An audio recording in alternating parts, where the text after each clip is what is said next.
Y'all remember I alluded to something big coming to the farm and the channel this fall? Something that's never been seen in this part of the country before? It's about 30 minutes away. Stay tuned later on the video. I'll explain all about it.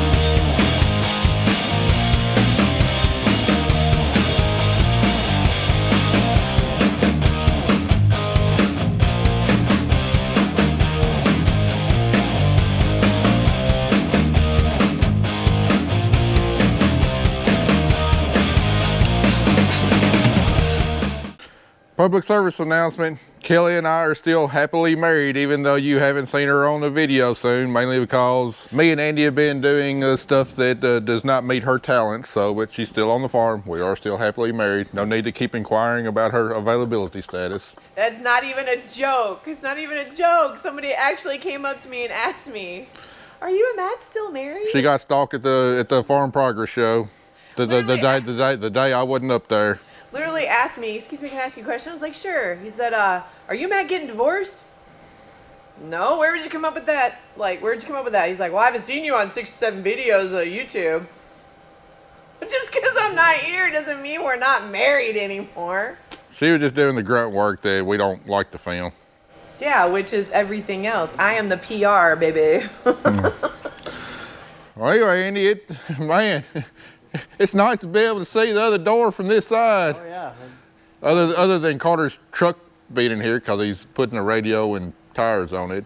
Well, now that we got the picker out, let's get started on the rest of the harvest equipment. But we're going to have to work on something we can't quite fit in here, so I guess I'm going to need you to move your truck out of the way because we're going to have to work on it outside. All right, is that the big header? That's going to be the header. Fortunately, it's only like 79 degrees a day with a nice north wind. I don't mind working on it outside. Man, it's night and day difference from last week. All right, going back to the Farm Progress show, Kelly and I had a great time. But we've had quite a few people message us on Instagram, Facebook, etc. Say, hey, I saw you walking by at the machinery show. And guys, if y'all happen to come across us in public, please don't be scared to come up and say hi and introduce yourself. You know, we would love to meet viewers, whatever, you know, just because you see us on the screen don't mean that we're any different than y'all are. We just happen to carry up a camera around whenever, you know, we're working, whatever. So if y'all haven't come across us in public, you know, please come up, shake our hands, say hi. The only thing I ask y'all, just be respectful of our time. You know, don't interrupt us if we're talking with somebody else or talking, you know, with a vendor at a booth or whatever. You know, just wait your turn, and we'd love to meet y'all. So anyway, our next stop will be the Farm Machinery Show in Louisville, Kentucky, so y'all make plans to be there. If y'all happen to see us walking around, be sure to say hi. We got our cotton picker done, got all our cotton equipment ready to go, and time to turn our attention to grain harvest. You know, we did some work on this header last year because we had drought damaged corn, did a whole bunch of adjusting on the deck plates and everything, and made sure everything was ship shape to get those real tiny ears we was gonna have. So, well, if it's gonna gather teeny tiny ears and did a real good job last year, maybe it's going to do a pretty good job on the big ears we're going to have this year. So not really too much we need to do other than checking grease in the gearboxes. But one thing that is definitely wore out on it is our drive chains right here. We've got one right here and she's shot. So I believe that size 60 chain. So we're going to replace the chains on both ends. Andy's getting the drive shafts and stuff cleaned up, and we should be able to just set this thing back on the header trailer and start working on the combine.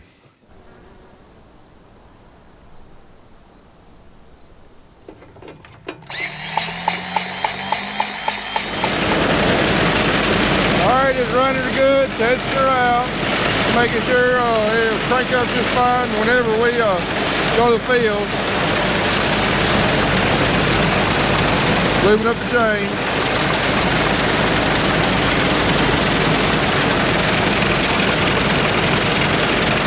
In case you're curious what I use for chain lube, it's Kendall Midwest. Delayed viscosity, penetrating grease. It's a liquid, and then just a minute or two later, it kind of gels up into a grease. Real good about penetrating into the rollers of the chains. Does really outstanding. No, I'm not sponsored by Kimball. I didn't get this for free or anything. It's just a product I believe in. If y'all are interested in it, contact Kimball Midwest. They'll be glad to get you a case. All right, we got both of these chains placed on this side and that side over there. Got all the gearboxes checked and filled, and that's about all we got to do to this thing. So we'll drop it on our header trailer, pull the combine in the shop, get started on it. All right, got a combine in here, and basically we don't have hardly anything to do to this thing. I mean, it's in perfect shape. I think I got a couple lights up there on our light bar that I need to change out, but basically all we got to do to this is change it over from wheat to corn, make some adjustments on the combine, check air pressure and tire, check fluid levels, and I believe she'll be ready to hook to the corn head. So this should be pretty quick. So I just got done watching Dylan Joyce's video where they was putting their combine back together. They did a bunch of work on replacing concaves, rasp bars, and everything in the threshing system, and watching it got me to appreciating the Case IH design. You know, took them quite a few hours of hot, sweaty work to change the concave out, but fix to show y'all just how easy it is to do on these Case IH machines. For one thing, all we gotta do, pull a side panel off. Here's the concaves right here. Don't have to pull the feeder off or anything like that. We gotta change these out from our small wire concaves to our round bar concaves for corn to get the best threshing action and everything. And when I pull them off, I'll put them side by side and show you the difference. But so let me show y'all just how easy it is to change the concaves on these flagship machines, which is even easier than what it is on the legacy machines. These concaves, you got 4 different parts of the concaves. You got 2 on this side, and then you got 2 on the other side, whereas on the legacy machines, you got 3 different sections, but they wrap all the way around and up under, and when you trying to lift them up and bend over in there, get them hooked, it can kind of be a pain in the butt. But while these are not light by any means, they're a whole lot easier to put on. So let me find a position for my camera, and we'll get them swapped out.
And that right there, how easy it is. Now we just got to do 2 more on the other side, and then I'll show you the differences. All right, over here on the other side, I've got one set of concaves pulled down and the other one dropped. But if you're curious how a combine works, I've got a video on the How Farm Equipment Works playlist called How a Combine Works, and might help you understand this. But just give you a brief rundown. The header cuts the crop, feeds it up the feeder, and the feeder brings it to the front of the rotor right here. That's got a great big screw type impeller that starts spinning the crop this way around this rotor right here. And anyway, this rotor is spinning this way really fast. The RPMs, depending on the crop, with corn it's running about 300 RPM, and wheat it's running about 950 to 1000 RPM, and soybeans somewhere around 650 RPM. You see, each of these right here is what we call rasp bars, and a lot of people think these do the threshing. They don't actually do the threshing. What they do is these ribs kind of grab the crop, and that's what keeps the crop spinning around the rotor right here. And then we've got the top of the cage here, and then we got the bottom of the cage where we've got the concaves, and then back here on the back half, we call these the separator grates.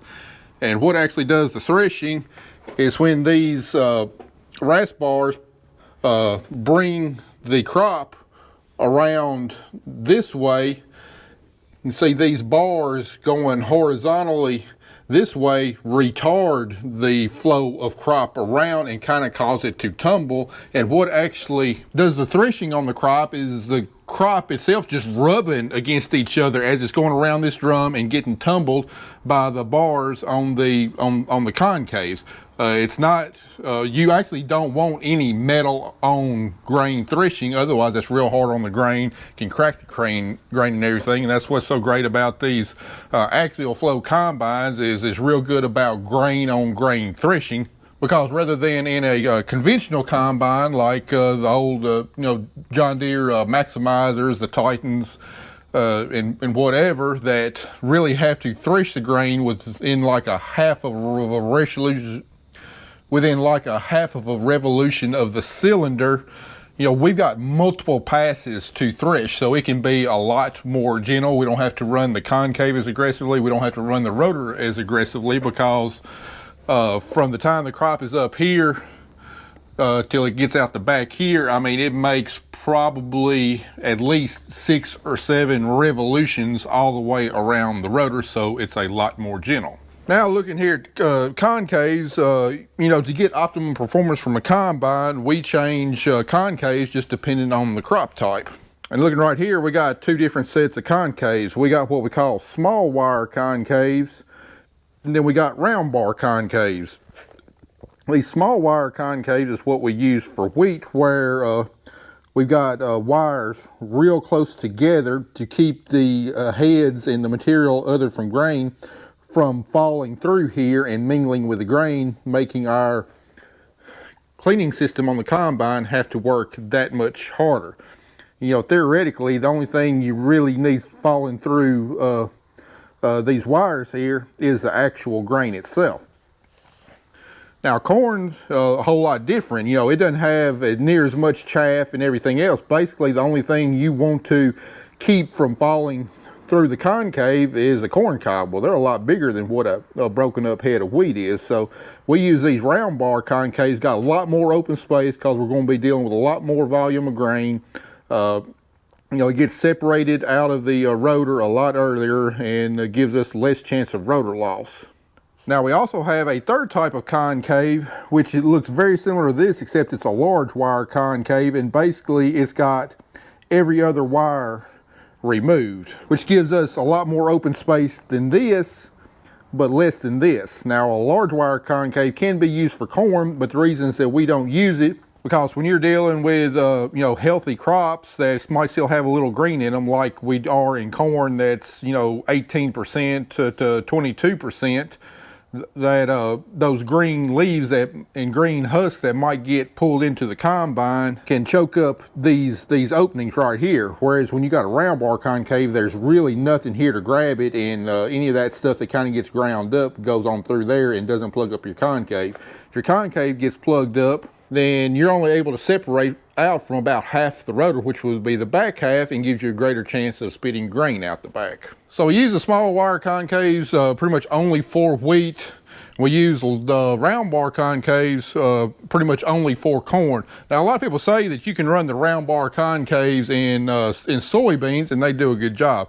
I've never tried them because typically our beans, our full season beans, can be quite tough, and I just don't think that the round bar concaves are going to give us enough threshing action, enough of a retarding of the flow to really get to some of those tough soybeans to thresh. So when we get done with corn, we'll put our large wire concaves back in. So, you know, we could probably get by with just one set of concaves, large wire concaves, but it wouldn't give us great performance in wheat and it wouldn't give us great performance in corn. So we got 3 different sets to maximize the performance of our combine and minimize how much grain we spit out the back. But as you can see, changing them out, definitely not a big process, not much to it.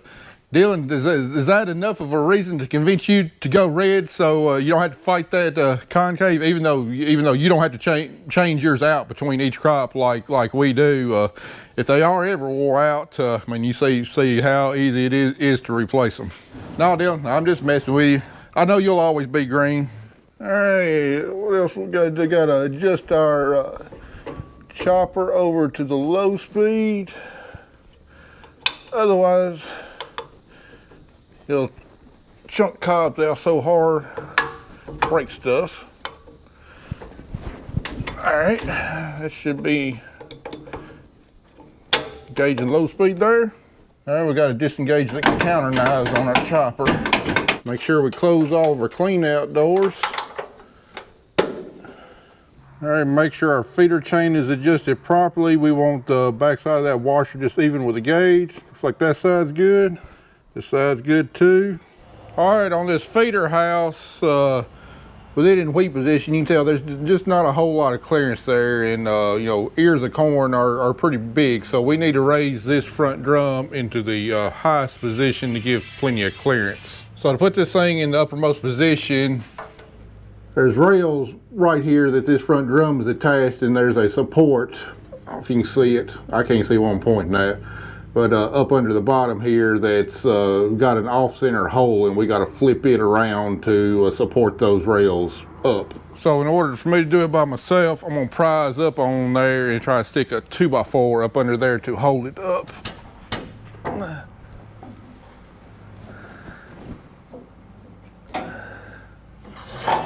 Now I just got to loosen up a nut on the side, and then that block right there, you see how the bolt's off center. All I got to do is turn it and point it straight up, and that'll keep the drum lifted all the way up. All right, right there you can kind of see the difference. This side's been raised up. See how much gap we got, and this side's in the intermediate position, so I can't even fit my hand up under there. This side's got plenty of room for all them Donkey Kong ears gonna be going in this combine this fall. So reckon now I'm gonna get up here and test out my headlights. I got 2 of these 4-inch square LEDs on each side, and I think it's the side one's not working anymore. I don't know if the lights are bad or if I'm just not getting power to them, so I'm gonna check that out.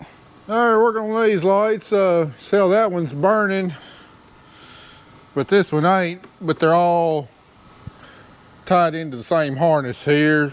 So I don't know if this light's bad or just this connection I made just not making good connections. So got my multimeter, we're gonna test it out. Yeah, these are definitely not the right type of connectors to use. I don't use them anymore. All right, after tracing the wires, I learned an important lesson. It's helpful if you actually test the power supply wire. All right, so the wire's definitely getting power, so we're gonna cut this end off and we're just gonna tie them together and see if the light starts burning. If it's not burning, then we either got a bad ground or we got a bad light. And right now I'd say it's about 50-50 chance of either one of them. All right, we got the light off. We're gonna touch it to what I know is a good ground up here. I don't know if you can see it or not, but yep, light's burning, so light's still good. Bad ground was a problem. We'll clean up our ground here, put it back on. All right, got a new ground connection up here. She works. We just gotta put a book connector on here and this lot will be done. All right, all of these are working, even though that one is pointing upwards. That one working, these working. And our backlight should be working because we had the computer board replaced. Yep, that one's working. That one's working. All right, well, other than checking fluid levels in the gearboxes, everything, this sucker's ready to hook up corn head and hopefully bring some bunch of 250 bushel corn out. We greased it before we parked it after we got done washing it for wheat harvest. We checked the air pressure in the tires. The couple of minor things need to be fixed are fixed, and everything swapped over and adjusted until I get to the field and can do a field check. So, man, it sure is nice when your biggest concern on getting your combine ready to go is make sure a couple of lights are working. That's a pretty nice feeling.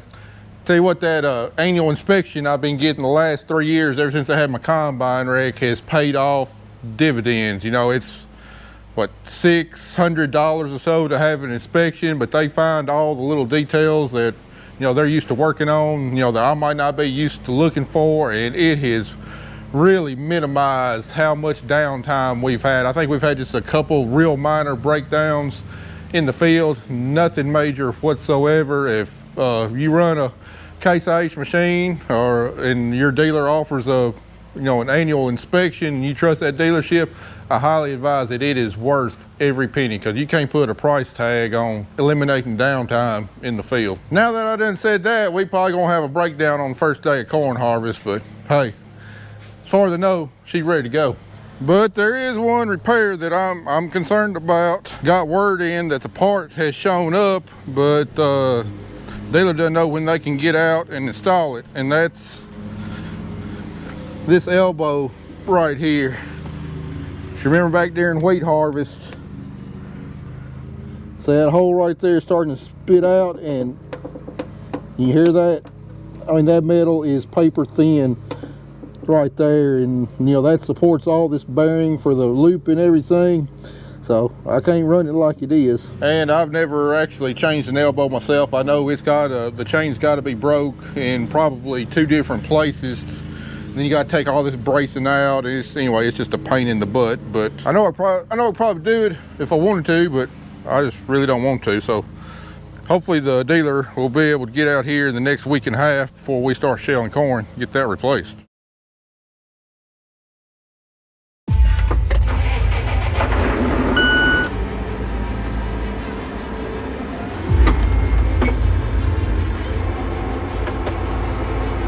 Y'all remember I alluded to something big coming to the farm and the channel this fall? Something that's never been seen in this part of the country before. It's about 30 minutes away. Yep, here it comes.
No, your eyes are not deceiving you.